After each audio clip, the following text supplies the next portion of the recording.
Hey, this is a little bit different video. I'm at the airport waiting for my sister to get back from Atlanta. But I was thinking about Elden Ring. Um, Most importantly, like the Night Rain, the new game. I. It's funny when I saw the trailer for Night Rain during the Game Awards thing last week. I didn't feel a goddamn thing.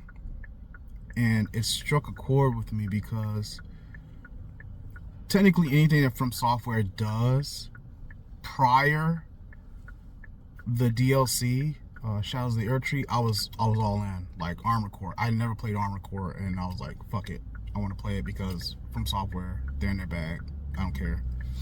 And it was a beautiful game. I love that game. But I think when I saw Night Rain and I felt nothing, I think it was largely in part my thoughts and feelings of how I felt playing Shadows of the Earth Tree and how not good it was. And there's gonna be a couple of you out there that are gonna say, "Hey man, fuck you, man. Shadows of the Earth Tree was the best fucking game ever. It almost won Game of the Year and shit like that." I listen. Like I always say, you're entitled to your opinion, but my opinion on my channel is king. It's the reason why I'm making this video.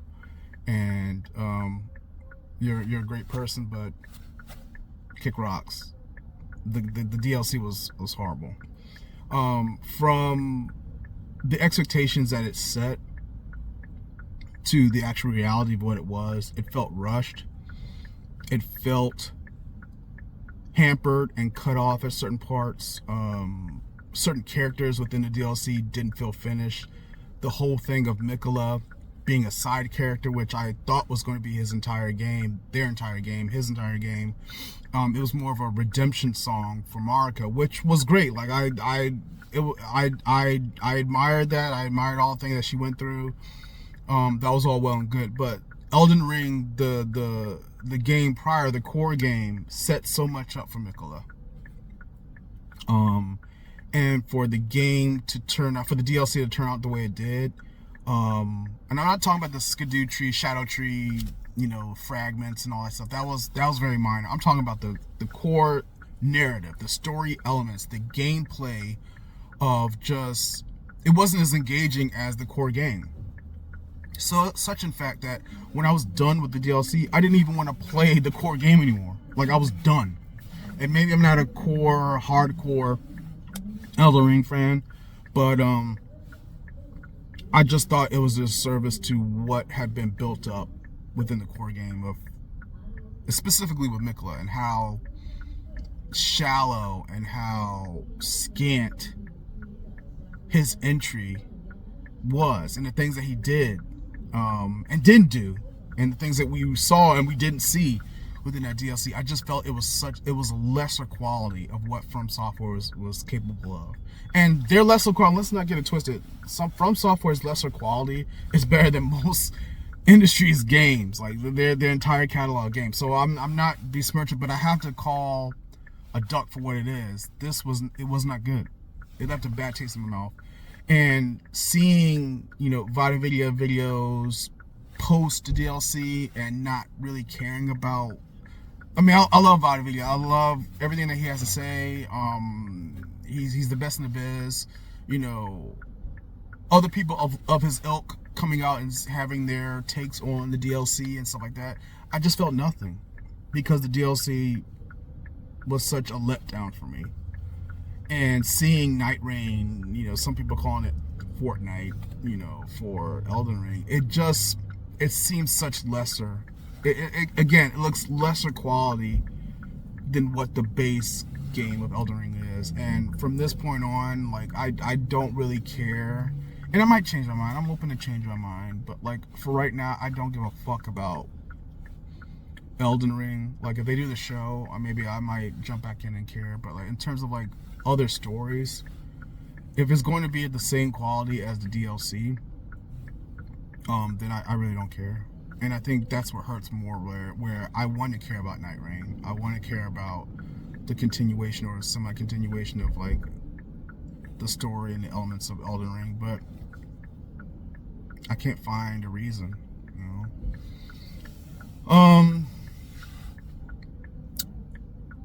On a side note, but kind of tangential to what I'm talking about, there's this whole thing of being let down, so to speak, in entertainment, specifically for video games, because video games, unlike movies, unlike music, there's so much mediums that pull in together to make a video game work, and I'm noticing that a lot of the games that I really felt really hyped for, and then seeing on the Game Awards, seeing like their inclusion, case in point, Witcher 4. When I saw the trailer, I thought I would be happier to see it, and maybe this is because of my like old age, like maybe because I'm just so jaded and broken, like things that used to give me such joy and elation, and then they're not doing it anymore. But I just felt when I saw that trailer, there's something missing in it. There was some, and I'm not talking about the voice actress of Ciri, which I would love to see, to hear. It's not like I don't like the new voice actress. It's just it's that type of feeling. Like there seems to be things that are being taken away in like this whole idea of making something bigger, better, smoother, finer, you know. And I'm not saying I need to play Witcher 3.5. I'm just saying that like I don't understand why this trailer didn't spark the oomph that it should have. Like if I have seen it like 5 years ago, 6 years ago, like something has happened where like these games that I've been wanting and pining for, and then I see them, they're not doing it. Am I saying I won't play Witcher 4? No, I'm not saying that. I'm not saying that at all. I'm just saying the level of excitement that I felt for seeing Onimusha, I should have felt that for Witcher 4. You know, I should have felt it, and I don't understand why. Like, it has everything I want. I wanted to play a Ciri's in it. I want to see the next continuation of the Witcher saga. There's right there. It's still violent. It's still beautiful, but it's just something lacking. It's just something lacking in that trailer. And yes, it's just a trailer. There's more to come.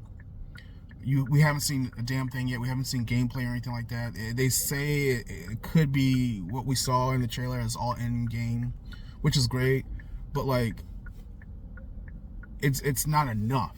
It's not enough. And I know I'm sounding like I'm rambling. It's just all these thoughts that I was feeling during the Game Awards. You know, a lot of people are saying like this is a really great Game Awards, and for the most part, it was definitely better streamlined Game Awards. You know, they had security this time. They had, you know, better ways of getting people to say what they had to say and not kind of rushing them off stage and stuff like that this time. Some of the games that they showed, you know, Astrobot won Game of the Year, which is all great. But some of the reveals, and I'm going to get to Intergalactic right now. A lot of people are saying they're tired of seeing like the girl boss, like this whole thing of like, why is that a thing now? Why are we seeing that? And it's like, when I looked at that trailer, I didn't get girl boss vibes. I got nothing. I got nothing other than this is, again, derivative. This reminds me of Concord. This reminds me of Guardians of the Galaxy. This reminds me of something that I'm not really interested to play. It's very vibey. I like the aesthetic, but I'm not seeing a compulsion to play it just because Naughty Dog made it, just because Neil Druckmann's behind it. Other than, you know, it looks beautiful. Like, from what I've seen, it looks beautiful. But like, again, there's something missing, and I can't put my finger on it. I can't explain why I'm feeling so jaded in the game industry. I can't understand why Grand Theft Auto 6 is the only game that seems to be lighting a fire and Onimusha, which is coming out in God knows what, 2026. Those two games alone, I can't understand why those two games. And I haven't seen nearly as much of those versus like what I've seen of Witcher 4 or, or Intergalactic. I can't understand why I feel so excited to play those games, and I'm just feeling nothing playing Intergalactic or Witcher 4. And maybe it's because of what CD Projekt Red did prior. They're doing their whole rehabilitation campaign for Cyberpunk. Cyberpunk 2077 is still my favorite game of one of my favorite games of all time. I love Phantom Liberty. They fucked up badly by releasing Cyberpunk in its manner, but there's still and it's very ignorant of me to say, there's still this tinge of I don't yet trust you yet. Because prior to the debacle of what happened with Cyberpunk, CD Projekt Red was this paragon company of we're not going to do this. We're much better than this. We're higher than this company. We'll never do something like this to you. We'll always treat you guys right. And then you guys do the same goddamn thing that every other company does. And it's just you're just like every other company. You're just a better Ubisoft,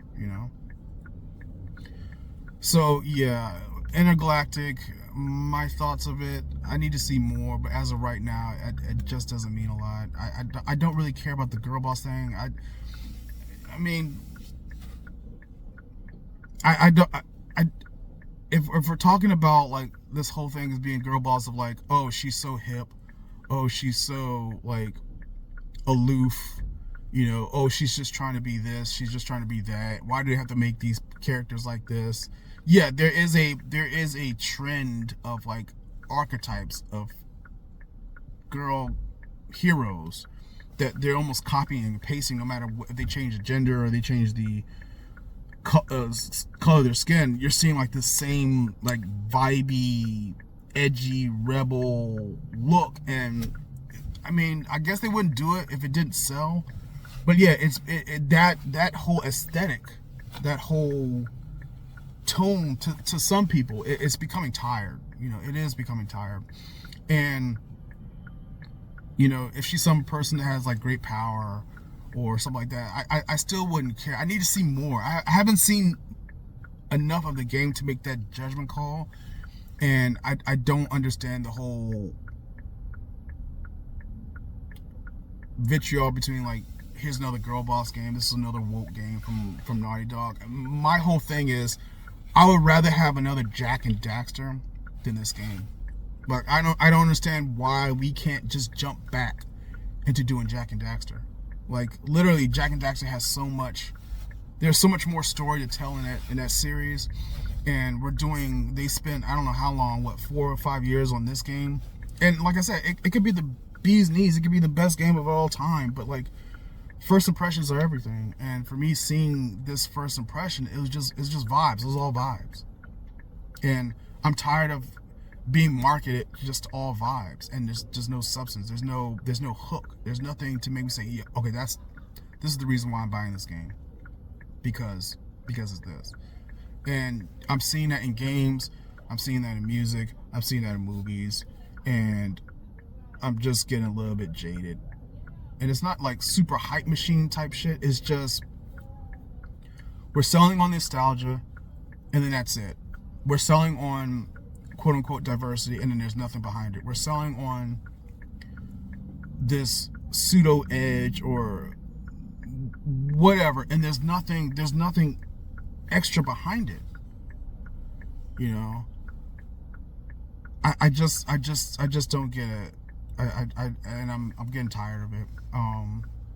And I don't want to be excited for just 2 games. I don't want to be just excited for just Grand Theft Auto and Onimusha. I want to be excited for more games, but I'm finding it very hard as the years go by to be excited for anything video game related, because of the way games are marketed, games are made. The timeline for them to be made is taking 5-10 years for them to be churned out, and people are losing their jobs if it doesn't sell, and then they have another bite of the apple. It's a very weird time, and the Game Awards kind of brought that up The guy from Larian, he brought up a really good point about, you know, the game of the year. I thought that was, check out the, it was a really great speech, you know. But I it's getting hard to be a fan, is what I'm trying to say. And I know I'm rambling all over the place. It's getting harder and harder to be a fan, for one aspect, because a lot of things that you love, I wouldn't say they don't love you. It's just that they're moving on to another direction where they're either being remade, or being totally abandoned, for what they used to be, from what their core elements used to be, in terms of like being some type of marketing vehicle, you know. I did a video on The Crow, and there should have been tons of opportunities for them to look at the marketers, look at the business, and say, like, listen, we should not do this. But they did it anyway. And you're finding that, like, let's just plumb out nostalgia. Let's just pick those berries and put the name on it, 2024, 2025, whatever. And people will see it because they'll remember, or they won't remember. They might want to experience it, and it's just hollow. There's a lot of just hollowification of a lot of media right now. Some people call it slop, others call it something else, but I'm just not finding a lot of substance in a lot of this stuff that's coming out now. I'm praying to God Nosferatu is not that. I'm praying to God that Sonic 3 is not like that. I'm trying to see that this weekend. But the reason why I made my channel Yikes Reviews is because there's a lot of stuff back in the day, a lot of stuff that was made, you know, 5, 10, 15, 20, 30, 50, 60 years ago, that yes, was problematic. Yes, there are things that were wrong with the conception and exclusion of other people, but they were made with more care than what's available now. Right now, there's a lot of copy and paste. There's a lot of, I wouldn't say chat GPT, but there's a lot of like shorthand to like writing. There's a lot of shorthand to production. You know, we're using technology to kind of be that shorthand, to be that bootleg approach to creating something. And you're seeing like this templatized mill of content where it's the same throughout. We're getting the same storylines, the same art design, the same characters that you see in other movies or shows or video games. You're seeing those being basically recycled, regurgitated back into that. And so when people see this stuff and they say, oh, this is girl bossing thing, without giving it a chance, they're saying that because the template that you guys use to create that individual, we've seen it before. And I'm not saying like we have to make something completely original, you know. I'm not saying that. I'm just saying the way you're presenting this thing, it's not taking well. And you have to understand, like, there's a contingent of like creators that say, like, listen, people don't know what they want until they see it. So it's on us to like give them something that they say that they may not want, but when they see it, they'll change their minds. And yeah, as a creator, you gotta like kind of have that mindset where I'm gonna create something, and yeah, people are gonna give me shit for creating it, but fuck it, I'm gonna create it, and then people are gonna see it, and then they'll make up their own minds. You know, I may have fucked up in creating it. It's a risk I'm willing to take. It's a creative risk I'm willing to take. And right now, there's not a lot of creative risks that are being made, or those creative risks are relegated to indie, and you know, they're expected to turn over, you know, 300 million profit or whatever, and you're expecting way too much from this anything. But that's the nature of indie. It's supposed to plant those seeds of creativity within the industry, so people can get an idea, like, oh, okay, this is how we can kind of implement this new game going forward. So I'm sorry for rambling. This started off with as a night rain video, and it just devolved into my thoughts on gaming and how I see the industry and why I'm not happy with what's going on.